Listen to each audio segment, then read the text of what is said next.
80 के दशक की फेमस एक्टर सुपरस्टार की बात की जाए तो उनमें एक नाम उभर कर आता है। नाम है पूनम ढिल्लों का। पूनम ढिल्लों की सादगी और प्यारी सी मुस्कान, भोली सी सूरत लोगों के दिलों को चीरती हुई निकलती। एक टाइम ऐसा था जब उनकी फैन फॉलोइंग के साथ साथ एक्टर, फिल्म निर्माता, डायरेक्टर, प्रोड्यूसर सब उसे अपनी बनाना चाहते थे। पूनम का जन्म 18 अप्रैल 1962 को यूपी के कानपुर में हुआ।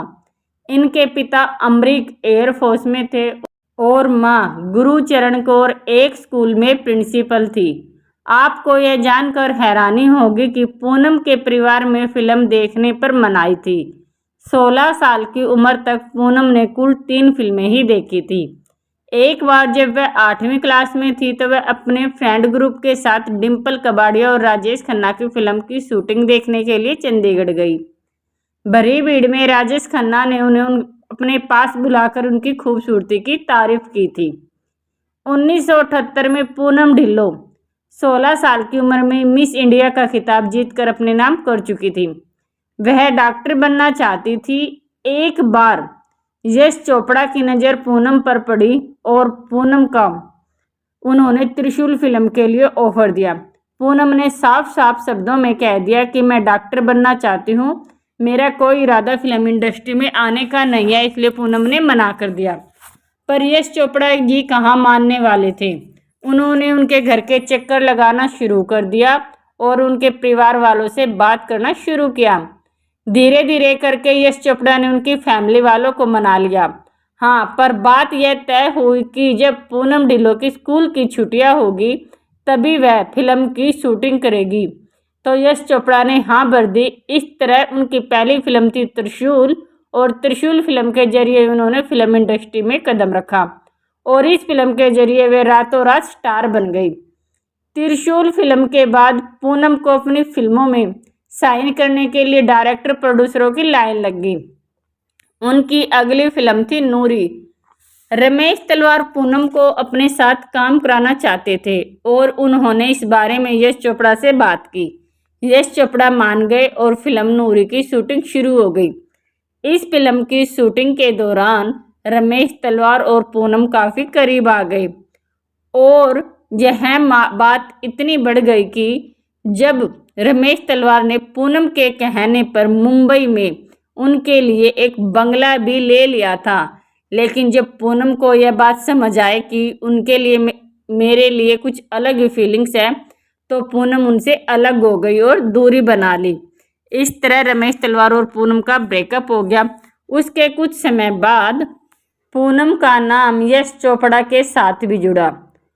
उस वक्त सबसे ज़्यादा फेमस और गॉसिप की यही बात थी कि पूनम और यश चोपड़ा का चक्कर चल रहा है, लेकिन इस बात को पूनम ने सिरे से नकारा और बताया कि यह ओनली एक अफवाह है।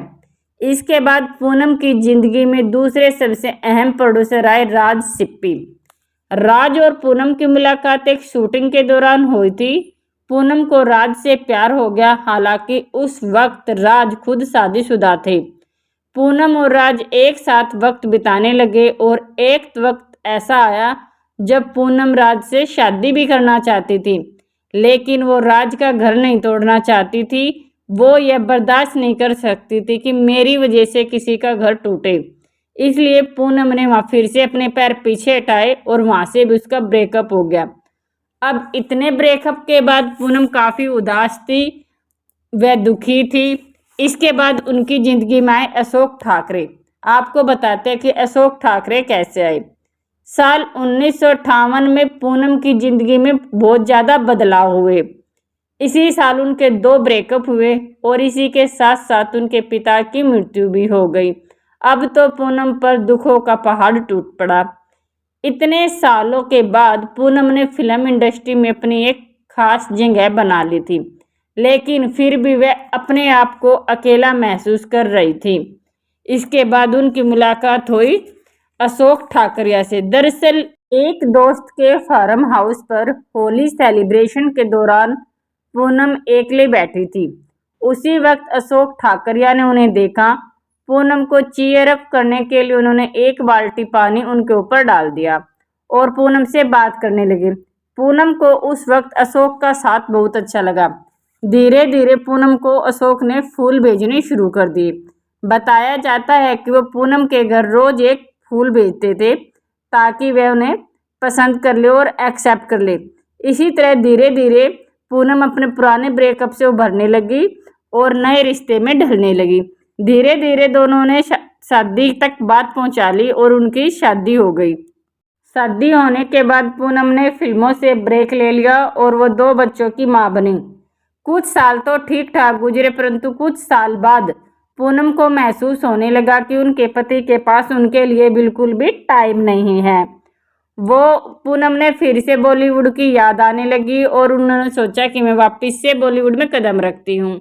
पर जैसे ही 1994 में पूनम को अपने पति के एक्स्ट्रा मैरिटल अफेयर के बारे में पता चला तो वो अंदर से बिल्कुल टूट गई। लेकिन फिर उन्होंने पति को सबक सिखाने के लिए पति के द्वारा दिखाया गया रास्ता ही चुना। उन्होंने भी हांगकांग के एक बिजनेसमैन किक के साथ एक्स्ट्रा मैरिटल अफेयर किया। अशोक को पता चलाने के लिए और उन्हें कैसा फील होता है यह सब दिखाने के लिए कहा जाता कि पूनम ढिल्लों ने यह किया। लेकिन कहा तो ये भी जाता है कि वह कभी कभी हांगकांग जाती थी और कभी कभी वह भी पूनम से मिलने के लिए मुंबई आते थे। अब रिश्तों में दोनों तरफ से खटास आ चुकी थी और रिश्ते का ताना बाना टूट चुका था। हार कर पूनम ने 1997 में अपने पति से तलाक ले लिया और दोनों बच्चों की कस्टडी अपने आप ले ली। अब वह सिंगल मदर बनकर अपने बच्चों को पाल रही हैं। उसके बाद उन्होंने बिग बॉस में पार्टिसिपेट किया और बिग बॉस भी जीता।